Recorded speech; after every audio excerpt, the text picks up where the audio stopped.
Hello students, welcome to Devaki IAS academy. मैं अरविंद सिद्धांत।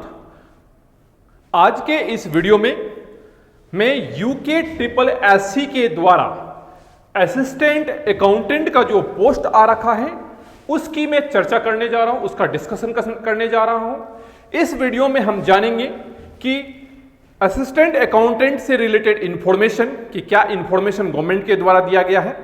Information में हम यह जानेंगे कि कब तक इसका लास्ट डेट है, कब इसका टेंटेटिव एग्जाम है और इसमें क्या क्या सिलेबस है, और फिर बाद में हम इसके सिलेबस को एक एक करके ओपन करेंगे, डिस्कशन करेंगे। फिर हम इसके दूसरे सेक्शन पे आएंगे। दूसरे सेक्शन में है nature of question. Nature of question से तात्पर्य क्या है कि इस परीक्षा में यानी कि असिस्टेंट अकाउंटेंट के परीक्षा में जो प्रश्न पूछे जाएंगे वह किस प्रकार से होंगे, उसकी प्रकृति क्या होगी। प्रकृति का मतलब क्या वह फैक्ट बेस होगा, कॉन्सेप्ट बेस होगा, एनालिटिकल बेस होगा, डाटा बेस होगा, किस प्रकार से होगा। और यदि फैक्ट बेस होगा तो कितना प्रतिशत फैक्ट बेस होगा, या डाटा बेस होगा तो कितना प्रतिशत डाटा बेस होगा। यानी हमारी जो रणनीति है, हमारी जो स्ट्रेटजी रहेगी तैयारी करने की, उसमें यह इंपॉर्टेंट बहुत ज्यादा रखता है कि हमें यह पता होना चाहिए कि फैक्ट का कितना योगदान होगा, कॉन्सेप्ट का कितना योगदान होगा, एनालिटिकल का कितना योगदान होगा और डाटा का कितना योगदान होगा। क्योंकि जब तक हमें ये सारी चीजें पता नहीं होती है तब तक हमारा तैयारी करना शायद उतना सार्थक नहीं होता है। और यदि हम प्रत्येक पॉइंट ऑफ को अगर अच्छी डिस्कशन करके, एनालिटिकल करके अगर हम लोग तैयारी करते हैं तो उसका इंपैक्ट ज्यादा होता है। इसके नेक्स्ट सेक्शन पे हम आते हैं कि कैसे पढ़ें, यानी जो अकाउंटेंट का सिलेबस दे रखा है उस सिलेबस को हम कैसे पढ़ें, कैसे तैयारी करें। तैयारी करने के दरमियान में हम देखते हैं कि उसको हम लोग डायग्राम से पढ़े या याद करें या फ्लो चार्ट से पढ़े, किस प्रकार से तैयारी करें। और लास्ट में हम लोग देखेंगे कि क्या पढ़े और क्या छोड़े। यानी सिलेबस में जो दिया गया है क्या सभी को पढ़ना अनिवार्य है।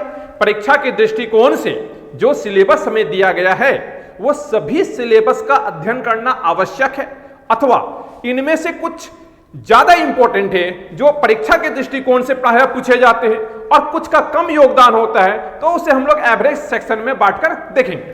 तो सबसे पहले हम लोग बात करते हैं इसके इंफॉर्मेशन की बात करते हैं।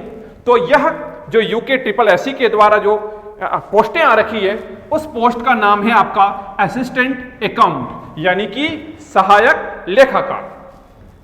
विज्ञापन जो आता है वह है 5 फरवरी 2021 को यूके ट्रिपल एससी के द्वारा अकाउंटेंट का विज्ञापन आता है। इसकी लास्ट डेट की बात करते हैं तो लास्ट डेट इसकी 26 मार्च को, यानी 26/3/2021 को इस पोस्ट को, इस फॉर्म को भरने का लास्ट डेट है। और इसके एग्जाम डेट की अगर बात करते हैं तो एग्जाम है इसके जुलाई में, यानी जुलाई 2021 में। लेकिन यह डेट आयोग के द्वारा अनुमानित दिया गया है, मतलब क्या, बढ़ भी सकता है और अपने समय पर भी ले सकता है। तो यह हो गया हमारा इंफॉर्मेशन। फिर से सुन ले, हमारा जो पोस्ट आया है वह है असिस्टेंट अकाउंट का। विज्ञापन 5 फरवरी को आता है, लास्ट डेट कब है, 26 मार्च को है। और एग्जाम कब निर्धारित है, तो टेंटेटिव है, अनुमानित है कि जुलाई 2021 में इसका एग्जाम होना है। अब बात करते हैं हम लोग सिलेबस की कि कितना सिलेबस दिया गया है। तो आयोग के द्वारा कुल 11 यूनिट्स हैं जो हमारा सिलेबस है।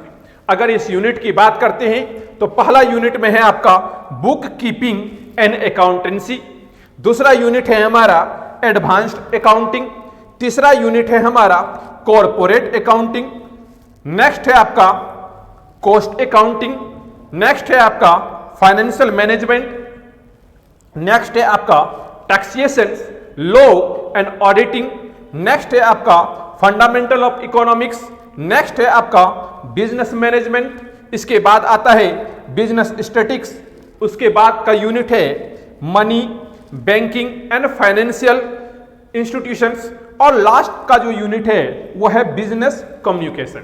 इस प्रकार से हम लोग देखते हैं कि हमें टोटल 11 यूनिट्स दिए गए हैं और प्रत्येक यूनिट का अपना एक एक टॉपिक दिया गया है जिसे हम लोग बारी बारी से स्टडी करेंगे। अब देखते हैं हम लोग कि जो परीक्षा में आते हैं, प्रश्न आते हैं, उसका नेचर कैसा होता है, किस प्रकार से आयोग असिस्टेंट अकाउंटेंट के क्वेश्चंस को सेट करेगा या किस प्रकार की उसकी नेचर होगा। तो असिस्टेंट अकाउंट का पोस्ट जो है उसका नेचर को मैंने 4 भागों में क्लासिफाइड किया, 4 भागों में बांटा है। पहला कि यह फैक्चुअल बेस्ड होगा, कॉन्सेप्चुअल बेस्ड होगा, एनालिटिकल बेस्ड होगा और डाटा बेस्ड होगा। अगर बात करते हैं कि कितना प्रतिशत योगदान फैक्चुअल का होगा, तो 60% योगदान जो होगा वो फैक्चुअल बेस का होगा। फैक्चुअल बेस का मतलब क्या, तथ्य आधारित, यानी सीधा सीधा जो हमारे बुक्स में, हमारे जर्नल्स में जो सीधा सीधा है, ठीक है, जो स्कॉलर्स के द्वारा लिखा गया है, तो वो सीधा सीधा प्रश्न आ जाएगा, वो हो गया हमारा फैक्ट बेस्ड। अब आते हैं कॉन्सेप्चुअल बेस्ड, यानी कि जो स्टेटमेंट है, स्टेटमेंट के पीछे जो हाइडन कॉन्सेप्ट है, उस हाइडन कॉन्सेप्ट को हम लोग कॉन्सेप्चुअल बेस कहते हैं, जिसका रोल कितना होगा, 20% होगा। नेक्स्ट आता है एनालिटिकल बेस। एनालिटिकल बेस का मतलब है कि उस प्रश्न को विश्लेषित कर दिया गया है कि हमारे जो व्यापार का क्षेत्र है या हमारी जो इकोनॉमी है या जो हमारी ट्रांजिशन हो रही है, जो ट्रेडिंग कर रहे हैं, उसमें कितना इंपैक्ट है, उसको एनालिटिकल करके जो योगदान होगा वह होगा आपका 10 से 15%। और लास्ट है आपका डाटाबेस, यानी कि जो डाटा पे आधारित प्रश्न पूछे जाते हैं वह होगा आपका 8 से 10%। तो यह जानना हमारे लिए बहुत जरूरी है कि प्रश्नों का नेचर कैसा है। तो फिर से सुन ले कि फैक्चुअल बेस आपका 60% रहेगा, कॉन्सेप्चुअल बेस 20% होगा, एनालिटिकल बेस 10 से 15% और डाटाबेस 8 से 10% का योगदान रहेगा। अब बारी आता है कि हम दिए गए सिलेबस को हम कैसे पढ़ें। तो दिए गए सिलेबस को जो इस वीडियो के माध्यम से आपको पढ़ाया जाएगा, वह प्रत्येक टॉपिक को एक डायग्राम और फ्लो चार्ट की सहायता से आपको बेटर अंडरस्टैंडिंग दिया जाएगा। जब आपकी अंडरस्टैंडिंग अच्छी हो जाएगी, तब उस टॉपिक पे अब तक जितने भी प्रीवियस ईयर क्वेश्चन है, यानी जितने भी प्रश्न पूछे गए हैं और जितने प्रश्न आने की संभावना है, मॉडल क्वेश्चन से, सभी को एमसीक्यू के फॉर्म में डिस्कस किया जाएगा। यानी आपको यह बताया जाएगा कि उस टॉपिक पे प्रश्न कैसे पूछे गए थे और कैसे प्रश्न आएंगे टॉपिक को खत्म होने पर। यानी जब हम टॉपिक को डायग्राम और फ्लो चार्ट से अच्छी तरह से समझ लेंगे, पढ़ लेंगे, तो हम लोग प्रीवियस ईयर क्वेश्चन पेपर और मॉडल क्वेश्चन की सहायता से हम लोग एमसीक्यू के फॉर्म में क्या करेंगे, स्टडी करेंगे। और लास्ट स्टेप इसका होगा कि जब हमारा टॉपिक पूरी तरह खत्म हो जाएगा, तब हम लोग क्वाइपी के फॉर्म में, यानी कि क्वालिटी इंप्रूवमेंट प्रोग्राम और सिस्टमेटिक इंप्रूवमेंट प्रोग्राम की मदद से हम लोग टेस्ट सीरीज को ज्वाइन करेंगे। टेस्ट सीरीज में टोटल इस वीडियो के माध्यम से 20 सेट आपको प्रोवाइड कराए जाएंगे और इस 20 सेट में आपका होल सिलेबस दिया जाएगा, जहां से आप अपने आप को एनालाइज कर पाएंगे, अपने आप को एवेल्युएट कर पाएंगे कि कितना मेरा सही है, कितना मेरा गलत है। अब बात करते हैं कि दिए गए सिलेबस में क्या पढ़े और क्या छोड़े। अगर इस सेक्शन की बात करते हैं तो इसे मैंने क्या पढ़े और क्या छोड़े में 2 भागों में बांटकर, 2 भागों में क्लासिफाइड करके देखते हैं। पहला, दिया गया सिलेबस को हम कोर सेक्शन में और एवरेज सेक्शन में बांटकर हम स्टडी करते हैं।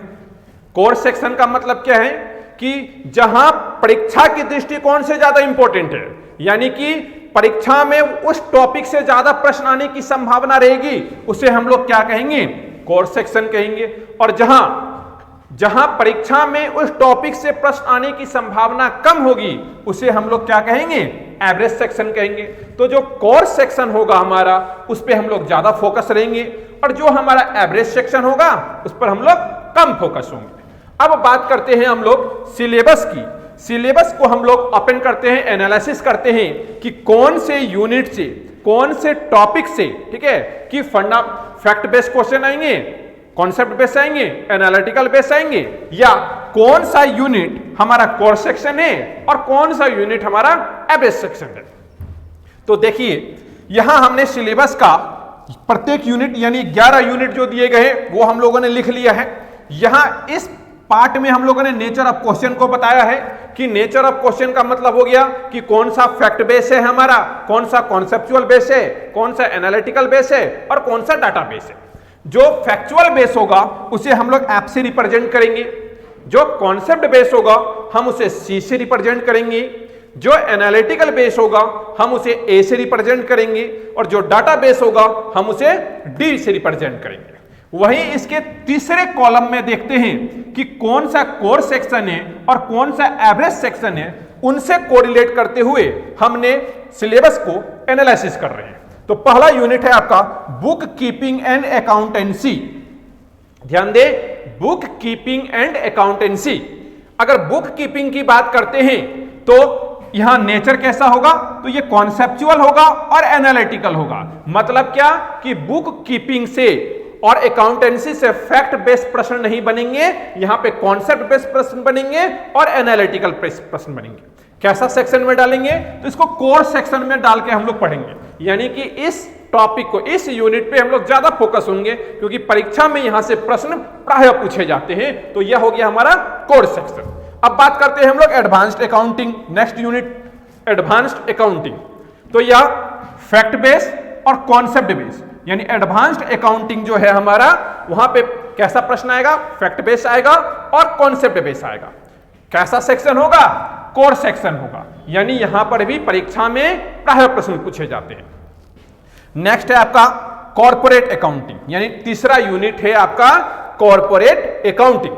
कॉर्पोरेट अकाउंटिंग की बात करते हैं तो यहां पर फैक्ट बेस और कॉन्सेप्ट बेस्ड प्रश्न आते हैं। यानी कि यहां से फैक्ट बेस्ड प्रश्न भी पूछे जा सकते हैं और कॉन्सेप्ट बेस्ड भी प्रश्न आते हैं। कैसा, अगर सेक्शन की बात करेंगे तो कैसा सेक्शन हो जाएगा, तो एवरेज सेक्शन हो जाएगा। यानी कि यहां परीक्षा के दृष्टिकोण से लगभग कम प्रश्न पूछे जाते हैं, तो बहुत ज्यादा फोकस इस पे नहीं होना है। बात करते हैं कॉस्ट अकाउंटिंग की।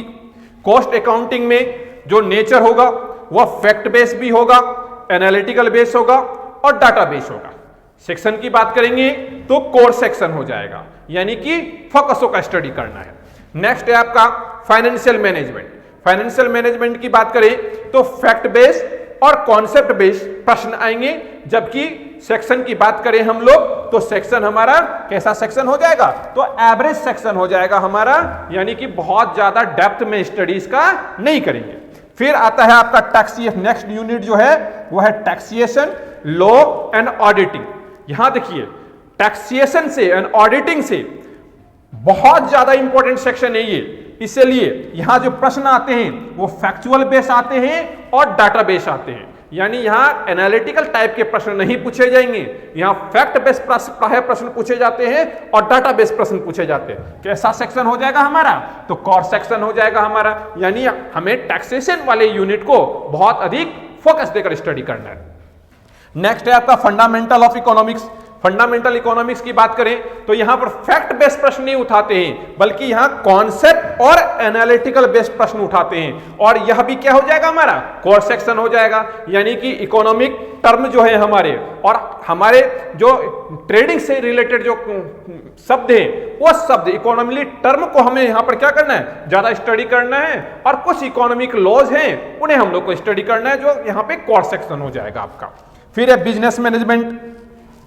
यहां पर भी बिजनेस मैनेजमेंट की बात करें तो कॉन्सेप्ट प्रश्न और एनालिटिकल प्रश्न आते हैं। तो यह भी हमारा क्या हो जाएगा कि कोर सेक्शन के अंतर्गत आ जाएगा हमारा। नेक्स्ट जो है हमारा बिजनेस स्टैटिक्स। बिजनेस स्टैटिक्स की बात करें तो यह जो है पूरी तरह से डाटाबेस है। यानी कि यहां मैक्सिमम प्रश्न जो है कैसे आएंगे आपका, तो डाटाबेस आ जाएंगे। यह भी कोर सेक्शन में आता है। और फिर है money banking. Money banking and financial institution की बात करें तो यह मनी बैंकिंग जो है यहां से फैक्ट बेस और कॉन्सेप्ट बेस दोनों तरह के प्रश्न आते हैं, ठीक है। और अगर सेक्शन की बात करें तो यह भी हमारा कोर सेक्शन हो जाएगा। नेक्स्ट और लास्ट यूनिट है हमारा बिजनेस कम्युनिकेशन। बिजनेस कम्युनिकेशन की बात करें तो यह हमारा कॉन्सेप्ट बेस आ जाता है। और यह सेक्शन की अगर बात करते हैं हमारा, तो एवरेज सेक्शन हो गया हमारा। तो यह हो गया हमारा टोटल सिलेबस का एनालिसिस कि कौन यूनिट किस नेचर का है और कौन से सेक्शन में डिवाइड करके हमें स्टडी करना है। तो आज इस वीडियो में हमने सीखा कि हमारी जो असिस्टेंट अकाउंटेंट का पोस्ट आ रखा है उसकी तैयारी की क्या रणनीति होनी चाहिए, क्या स्ट्रेटजी होनी चाहिए। तो दो बातों पर फोकस करेंगे। पहला हो जाएगा आपका कि क्वेश्चन का नेचर कैसा है, और दूसरा इंपॉर्टेंट हो जाएगा कि कौन सा सेक्शन है, कोर सेक्शन है और एवरेज सेक्शन है। इन दोनों के आधार पे जो हमारी स्टडी करने का जो तरीका होगा वह डायग्राम फ्लो चार्ट से होगा। फिर टॉपिक के एंड में previous year question paper model question से हम लोग एमसीक्यू सॉल्व करेंगे, और लास्ट में हम प्रत्येक यूनिट से हम लोग टेस्ट सीरीज को देखेंगे। तो यह हो गया हमारा पूरे सिलेबस का एनालिटिकल पार्ट। तो मैं आशा करता हूं कि मेरे द्वारा बताए गए इस स्ट्रेटजी को आप अच्छी तरह से समझ गए होंगे। आप लोग बने रहिए देवकी आईएएस एकेडमी के साथ। Thank you.